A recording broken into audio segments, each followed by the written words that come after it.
पुराने भारत के मध्य में एक रियासत हुआ करती थी। उस रियासत की बड़ी रानी की गौतम बुद्ध के प्रति बहुत निष्ठा थी। उस रियासत के महाराज देवराज की दो रानियां सुरुचि और सुनिधि थी। राजा देवराज की पहली पत्नी सुरुचि थी, जिसका स्वभाव किसी साधु की तरह था। वह गौतम बुद्ध को अपना राधा मानती थी और उनके बताए मार्ग पर चलने की कोशिश करती। उनके साथ उनका बेटा वीर भी खेलता उतर जाता, लेकिन देवराज का पूरा ध्यान अपनी दूसरी पत्नी सुरुचि के ऊपर रहता। वह देखने में बहुत ज्यादा खूबसूरत थी। इसी खूबसूरती की विलासिता में महाराज को रहते हैं और पूरे महल की सुख सुविधाएं दूसरी पत्नी सुनिधि और उसके बेटे दोनों को ही मिला करती थी। दोनों पत्नियों के राज दुलारों की खिलखिलाहट से पूरा महल जगमग रहता। रियासत के लोगों को ही पता चल चुका था कि उन्हें भी राजकुमार मिल गया है। जो लोग सोचा करते थे कि भविष्य में यदि में डील ही बैठेगा, क्योंकि वह बड़ी रानी का पुत्र था, लेकिन समय की लकीरों को कुछ और ही मंजूर था। देवराज की पहली पत्नी सुरुचि का स्वभाव महापुरुषों की तरह था। वह न्याय धर्म बौद्ध शिक्षाओं की बातें करती है और ऐसे ही संगति में बड़ा हो रहा था उनका बेटा बीज, जो बचपन से ही बड़े गंभीर स्वभाव का हो गया था। जितना मिलता उसने भी संतोष कर लेता, लेकिन आखिर उसका दिल भी तो एक बच्चे का ही दिन था। समय का चक्र चलता गया और एक दिन रियासत का दरबार सजा हुआ था। उस दिन भाभी राजकुमार के नाम की घोषणा भी होनी थी। सभी अस्वस्थ थे कि पीर के नाम के रूप में उन्हें भाभी राजकुमार मिलने वाला है। महाराज अपनी प्रिय पत्नी सुनिधि के साथ सिंहासन पर बैठे हुए थे। महाराज बेटे सुमित को बुला रहे थे और अपनी माँ के साथ दरबार में बैठा हुआ था। सभी पुरोहितों ने वीर की मां को बता दिया था कि आज बेर के राजतिलक की पूजा है, उसे तैयार करके लाना। बियर की मां रुचि नहीं थी बड़ी दूर की। आपने राजकुमारी को सजाया, माथे पर तिलक लगाया और ईश्वर के सामने हाथ छुड़वाया। पूजा शुरू होने वाली थी। महल में शंख बजने शुरू हुई। पुरोहितों ने वीर का नाम भी लिया। बालक वीर्यशो में अंदाज में पिता की गति की तरफ बढ़ा और अपने पिता के पांव में अपनी छोटी सी हथेली रख दी। पिता आशीर्वाद देने के लिए हाथ उठाते कि दूसरी रानी महाराज की प्रिय सुनिधि नहीं। वीर को पीछे ढकेल दिया। वीर की आंखों से आंसू गिरने लगे। भरे राज दरबार में गुस्से से लाल रानी सुनिधि नहीं, बेटी कलाई को मोड़ दिया था। उन्हें सिंहासन पर पहुंचने से रोक दिया और अपने कड़े शब्दों से और सशक्त आवाज में रानी ने कहा, तो वह सिंहासन और महाराज की गोद में बैठ नहीं सकते। सिंहासन में बैठने वाला काबिल हो या ना हो, वह चाहिए थी। रानी का पुत्र भी होना चाहिए। तुम राशि के बराबर वाली रानी के पुत्र हो। सिंहासन पर मेरा पुत्र सुमन ही बैठेगा और जो सिंहासन पर बैठेगा या प्रजा उसी की इज्जत करेगी, उसी को मान सम्मान देगी। तुम जाओ अपनी माता के पास और क्योंकि सेवा करो, मेरे रहते तुम्हें मान सम्मान कभी नहीं सकता। आगे रानी ने कहा, जाओ पहले अपना भाग्य बदल लो, इसके लिए तुम्हें पहले मेरी कोख से जन्म लेना पड़ेगा। यह सब सुनकर पूरा दरबार स्तब्ध रह गया। सबको आश्चर्य हो रहा था कि आखिर महाराज देवराज कुछ बोल क्यों नहीं रहे, लेकिन महाराज की आंखों के सामने सुंदरता का उठ खड़ा हुआ था। वह रानी का विद्रोह नहीं करना चाहते थे। अगर वह रानी का विद्रोह करते तो उनकी विलासिता भरी रातें हैं खराब हो जाती है। वीर को अपनी सौतेली माँ की बातों से ज्यादा बुरा अपने पिता के चुप रहने कला का। कुछ देर बाद वो राजमहल के बाहर चला गया। संध्या आरती का समय हो चला था। वीर की मां ने उसे अपने पास बुलाया और का चेहरा देखकर वह घबरा गई है। बोर्ड ने उनसे कहा, पिताजी हमारे साथ ऐसा क्यों करते हैं? अब मैं क्या करूंगा? क्या मुझे कभी मान सम्मान नहीं मिलेगा? इसके जवाब में वीर की मां ने अपनी उंगली का इशारा एक मंदिर रूपी कमरे की तरफ किया। यह कमरा कुछ दूरी पर था और इसमें महात्मा बुद्ध की एक मूर्ति रखी हुई थी। उनके बताए मार्ग पर वीर की मां चला करती थी। वीर ने सारा करते हुए पूछा कि वह यहाँ या? इसके जवाब में उन्होंने कहा कि वह महात्मा बुद्ध है, वह तुम्हें सिद्ध बनाएंगे। उनकी शरण में जाओ बेटा। बुद्धम शरणम गच्छामि, बुद्ध शरणम गच्छामि। यह पंक्ति सुनते ही वीर के हाव भाव के साथ महकी हवाएं भी बदल रही थी। बरसों से खुद के साथ हो रहे भेदभाव को सहने वाली रानी सुरुचि अपने कोमल से बेटे की आंखों के आंसू नहीं देख पाई। उन्होंने कहा, बेटे तुम्हारे लिए इस सिंहासन से आगे का सिंहासन बना हुआ है, लेकिन उसको पाना इतना आसान नहीं है। उस सिंहासन तक तू ही महात्मा बुद्ध की शिक्षाएं लेकर जाएगी। लेकिन आमिर को यह समझ नहीं आ रहा था कि आखिर कौन सा वह सिंहासन है जो राज सिंहासन से भी बड़ा है।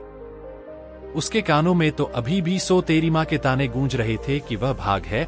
लेकिन वीर की माँ ने देर नहीं की और उसे बुद्ध की मूर्ति के सामने लाकर खड़ा कर दिया और कहा कि अब सिर्फ महात्मा बुद्ध ही तुम्हारा कल्याण करेंगे, तो उनके बताए मार्ग पर चल। लोग उनकी शिक्षाओं का अनुसरण करो, तुम्हें पता चल जाएगा कि जीवन का अस्तित्व कहाँ है। बी ने सवाल किया कि हाँ, या बुद्ध का स्थान पिता से भी बढ़कर है? इस भोलेपन पर वीर की माँ को हंसी आ गई। और उन्होंने कहा कि वह सबसे ऊपर है, वह महात्मा है। माँ की हंसी पर बेर का दिल आ गया और उसने कहा कि ठीक है, आया आपसे मैं बुद्ध की गोद में ही बैठूंगा, कठिन से कठिन ध्यान करके उन्हें प्रसन्न कर लूंगा, इनकी शिक्षाओं को अपने जीवन में उतार दूंगा। बेर ने बड़े ही दृढ़ निश्चय आवाज में कहा, देखने नाम आप एक दिन बाद मुझे अपनी गोद में जरूर बनाएंगे। रानी अपने बेटे की मासूम बातों को सुनकर हैरान रह गई है। उन्होंने बिल को गोद में उठाया और कहा कि पूरे मन से बुद्ध की बातों का अनुसरण करो। भी गौर से उतरते हुए जवाब दिया कि आज से मेरे आराध्य बुद्ध हो गए हैं। कुछ महीने ही बीते थे कि बिल ने बुद्ध का ध्यान रखने के लिए राजमहल छोड़ने का फैसला कर लिया कि जो लड़का कल तब अपनी माँ के पल्लू से चिपक घूमता रहता आज महल छोड़कर जंगल जाने लगा। सभी हैरान थे, माँ को भी चिंता हो रही थी, लेकिन वह सब कुछ बुद्ध के ऊपर सौंप दिया था। राजमहल और माता पिता को प्रणाम करके वीर बुद्ध ज्ञान लेने के लिए जंगल की ओर निकल गया। महाराज देवराज को भी अपनी गलती का एहसास होने लगा, लेकिन अभी वह कुछ ना कर पाए। करीब कई किलोमीटर दूर जाने के बाद बेर की मुलाकात एक बौद्ध भिक्षु से हुई। वहीं कुटिया में रहा करते थे, वहां उनके कुछ शिष्य की थी। बेच ने बौद्ध भिक्षु से ज्ञान मांगा और कहा कि उन्हें बुद्ध से मिलना है। इसके जवाब में बौद्ध भिक्षु ने महात्मा बुद्ध की कहानी बताते हुए कहा कि खुद को जान लेना ही बुद्ध को जान लेना है, लेकिन फिर भी भीड़ ने वहां से मिलने की जिद नहीं छोड़ी। तब बौद्ध भिक्षु ने कहा कि तुम अभी आराम करो, मैं कल तुम्हें मुझसे मिलूंगा। पूरी रात को जल गई और भी रख बुद्धम शरणम गच्छामि का जाप करता रहा। सुबह हुई तो फिर यह बौद्ध भिक्षु से फिर सवाल किया। उन्होंने जवाब दिया कि अभी मेरी एक अंगूठी खो गई है, उसने मेरी जान बस्ती थी, उसे ढूंढो फिर मिलवाता हूँ। वीर भी उसे को ठीक होने लगा। सुबह से रात हो गई लेकिन अंगूठी नहीं मिली। फिर बौद्ध भिक्षु ने वीर को दिया लेने के लिए कुटिया के अंदर भेजा। वहां पहुंचकर उसने देखा कि अंगूठी तो अंदर ही संभाल कर रखी गई है।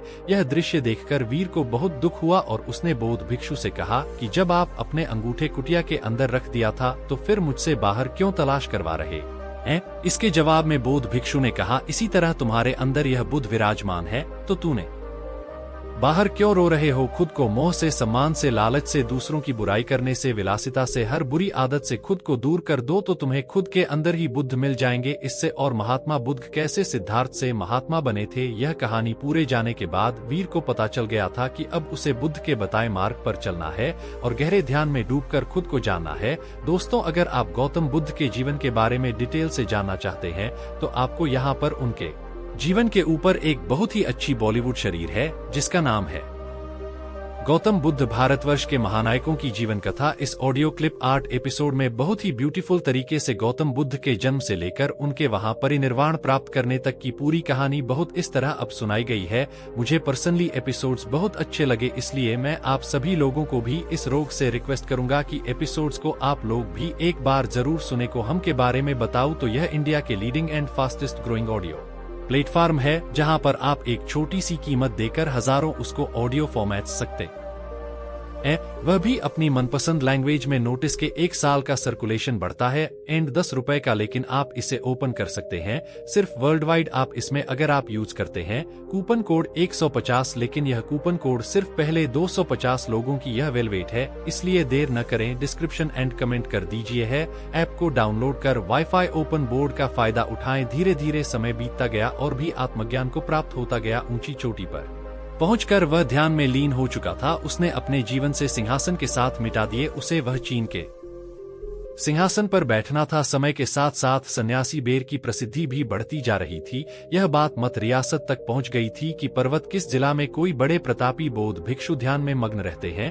राजमहल की तरफ से उन्हें बुलावा भेजा गया। रियासत की हालत ठीक नहीं चल रही कि महाराज का दूसरा बेटा विलासिता में बर्बाद हो चुका था, सुनिधि का संदर्भ भी खत्म हो चुका था। वहीं दूसरी ओर वीर की समृद्धि और लोकप्रियता दूर दूर तक फैल चुकी थी। एक दिन था जब बिग बॉस सिंहासन पर बैठने के लायक नहीं समझा गया था। एक दिन और आया बौद्ध भिक्षु के रूप में बेच ने राजमहल में कदम रखा। प्रजा की आंखों में आंसू थे और सम्मान भी। महाराजा और सुनिधि हाथ जोड़े गिलानी में कि वीर की मां के कानों में भी बच्चे वीर की कही बातें साफ साफ गूंज रही थी। बौद्ध भिक्षु की भीड़ ने महात्मा बुद्ध की प्रतिमा को प्रणाम किया और कहा कि दूसरों की सेवा से बढ़ी है कोई भी रास्ता नहीं, कोई भी सिंहासन को से नहीं बल्कि काव्य से तय होता है।